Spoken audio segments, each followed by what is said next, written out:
So, after all the puffed up confidence of all the parties leading up to this moment are now staring the election in the face, let's hear the perspective of another one of the smaller parties, the Young Progressive Party, or YPP. The YPP, of course, among 14 other parties forced to cut their coats according to their slimmer pockets and more limited reach. So, amid mounting unhappiness and immense suffering for most Nigerians due to worsening insecurity, economic hardship, a fuel shortage, a lack of Naira banknotes, and for the likes of the YPP and others like it, the improbability of victory at the polls has the spirit that led their presidential candidate, Malik Ado-Ibrahim, into politics been extinguished by all these incredible challenges lining the campaign route to this most important vote?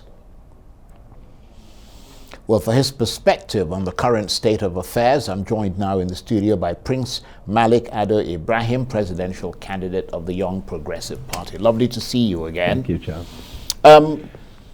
You entered the presidential race believing, if I remember correctly, that Nigeria's political trajectory desperately needed what you called a paradigm shift. You wanted the old guard retired, and you hit out at them at every opportunity. You've been doing that now before and since you emerged as the YPP's presidential candidate. Have you been able to effect that paradigm shift? Has the needle moved in your assessment? Moving the needle, unfortunately, has been thwarted by so many different dynamics that you have to question: are we living in a democracy? Did they really want elections at the beginning? It seems that was an anointment about to happen. We were looking for Moses to lead us out of the promised land, and we unfortunately got Pharaoh, putting his stamp on things. And yeah, but interestingly, Moses wasn't elected either. No, he wasn't. But the problem is the pharaohs, those that own Nigeria, have decided that it's not going to happen the way a true democracy should happen. And yes, maybe a little bit naive, thinking that things would change. But if anything, it has really emboldened me to say, watch out for what's going to happen in a few days' time, because it's not going to be business as usual from this political era onwards. The daggers are definitely coming out, and we're going to see real politics, because I just don't see how this is going to be a smooth transition. But what did you actually set out to achieve on the platform of the YPP? Did you set out to win the presidency, which some would say was an impossible task from the very start? Not that you don't have the potential, but you don't have the platform. I mean, or did you set out just to be heard? No, you see, the problem is that we've got these two political juggernauts that seem to be emboldened every election cycle that they are the anointed ones. And there's no fresh ideas. Everything is still stagnant. Everything's still slow. The amount of craziness we have seen in the last 6 months alone is enough to put anybody off wanting to be part of this, because it's not politics. I joined YPP because I believe that, and I still believe that this party has a lot to offer the young people of this country. We've been deceived by money politics, which we're still experiencing here at a completely different level. Money politics has changed from what they know to what we know now. It's a recoloring of money politics. And we haven't recovered from the shakes of 2019, when another earthquake, a tsunami of doubt and just lack of comfort in the Nigerian polity, that people don't believe in the Nigeria that was promised to us. And I believe my party is going to be one of the parties that will change that into the future. I wasn't naive thinking that I was going to win this. I've always said that there was not an issue about that. But we need to build structures. We need to build political parties that have meaning, and they have they stand for something. Right now, they don't. But would your chances of liberating Nigeria from that old scourge of, the scourge of the old politics, would it have been better if all the smaller parties, because I mean these are really very small parties, let's face it. I mean, would it have been better if they all sort of came together under the leadership of the likes of yourself or Shawari, Al-Mustafa, Biola, etc., came together and united to form one party? I think because of what I've just said, the fact that the parties need to have something they stand for. We all have different ideas of what Nigeria should be, and we should. But when your political party does not stand for anything, like the Labour Party or the Conservative Party or the Republicans or Democrats, it's seen as a platform. I'm trying to fight a battle that I think is possible, but it's a steep slope to climb. But the ideology that is needed in a political party needs to be formed and formative so people can join. Don't join because you like the person or you think you're going to get money out of it. But we're seeing the worst of politics, so the African version of politics, where people say they're removing their structures and falling into another party because they didn't mean anything. Parties being divided for monetary terms.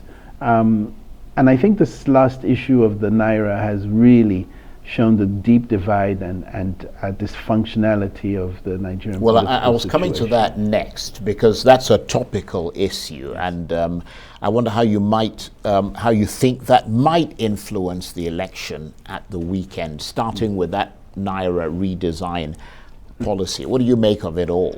Well, if I look at this from a business point of view first, before a political point of view, what a disaster.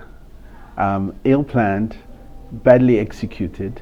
It was coined at a punitive measure to a particular person, as far as we're concerned. In order to hit out at one person, you hit out at the masses. That's not governance. That's not empathy. That's not leadership. That's cowardness.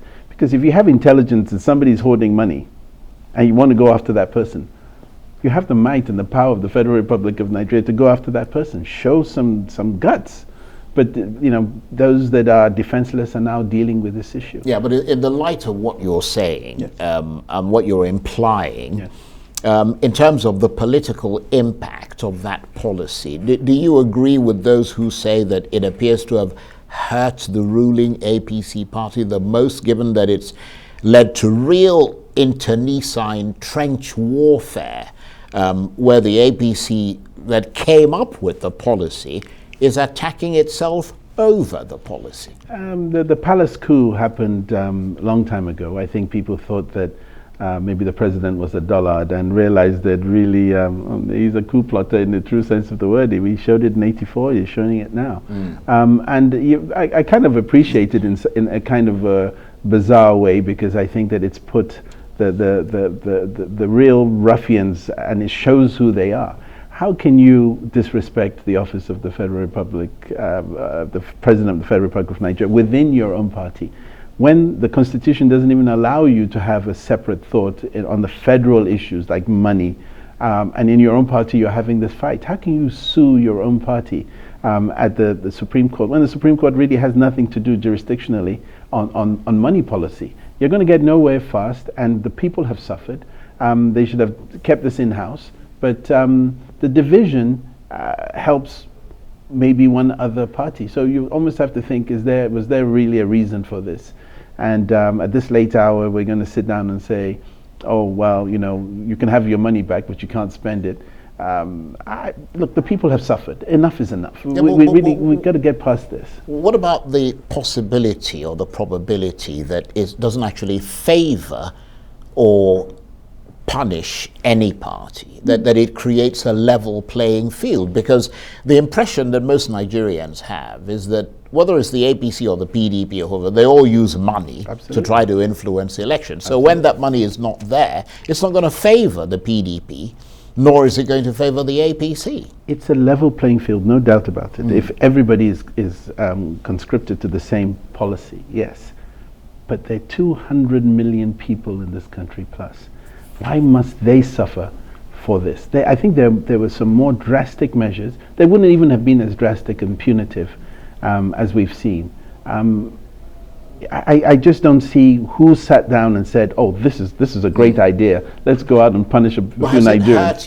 hurt your campaign? It's hurt every political party. Right. Because look, when you plan something like this and you force it down our necks, it's not about carrying physical money.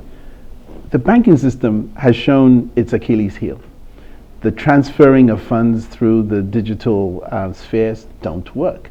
If somebody sort of thought of a Western idea and said, "Look, we can do this and digital money and we'll go cashless." The infrastructure is not there for it to happen. You planned badly, you didn't execute, no dry runs. This is just somebody who has influenced the president to do something.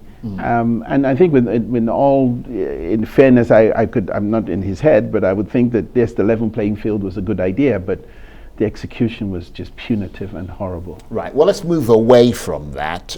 We've got a few minutes left. Looking at your antecedent career, I mean, you could be said to be a global brand, a successful technocrat. I mean, you were the first black man to invest in the Formula One motor racing championship. You've been at the UN. You've played a significant part in bringing renewable energy to Nigeria. All challenges that you've been able to conquer.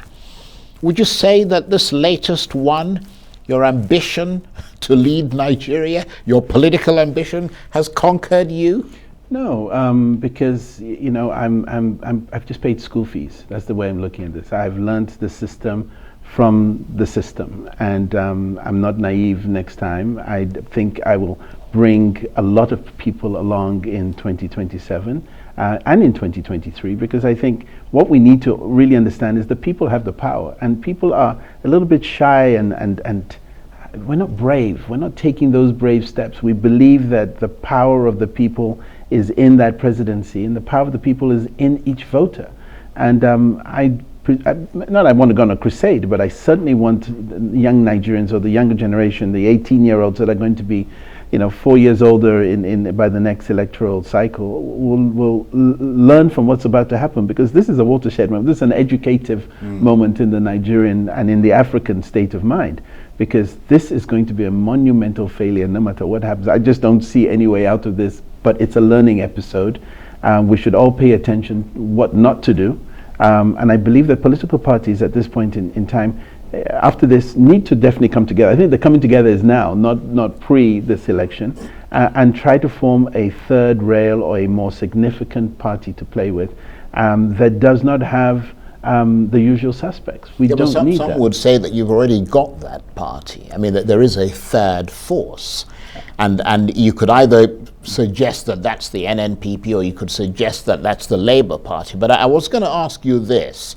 Looking at the front-runner candidates, are there any that you would come out in support of? Which one then would you be prepared to go into alliance with? Which one would you be prepared to serve in his government? And who you think best personifies this third way or new way in Nigerian politics that you yourself set out to create? Well, I'll just go back to one thing. The other two parties are definitely part of the old system. There's nothing new there. We've seen them all before. Yes, it's nice that you've come out of the shadows, but you don't have the structures, you don't have the feeling to move people. There's only one particular party that I would pay attention to. That's the Nigerian people. I don't see anything that I would have to sell myself for, or looking for money for something. I want to serve the people of this country.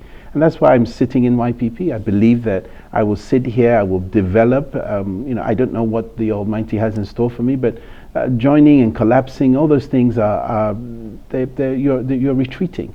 And that's why I don't think I've lost anything. If I've gained, I've been educated. This country is amazing. It gives you opportunity, and it can take it away in the blink of an eye. And that's usually because a person does it, not because of who you are, but because people don't like you. That PhD, pull him down, pull her down. We have a learning moment as a country. We must learn about our economy. We must learn about our rights. Our rights are being thrashed, and we're not doing anything about it. Nigerians are some of the most loving people on this planet. We don't fight about anything. God will fix it.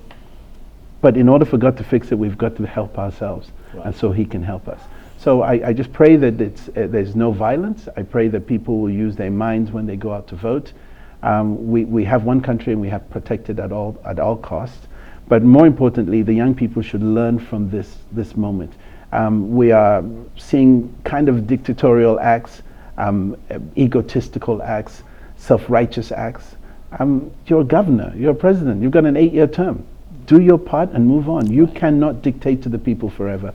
And we should stop this nonsense. We need our country back, and we must take it at the ballot box. We have no other choice. And on that diplomatic note, I want to thank you very much indeed. Prince Malik Ado-Ibrahim is the presidential candidate of the Young Progressive Party. Thank you.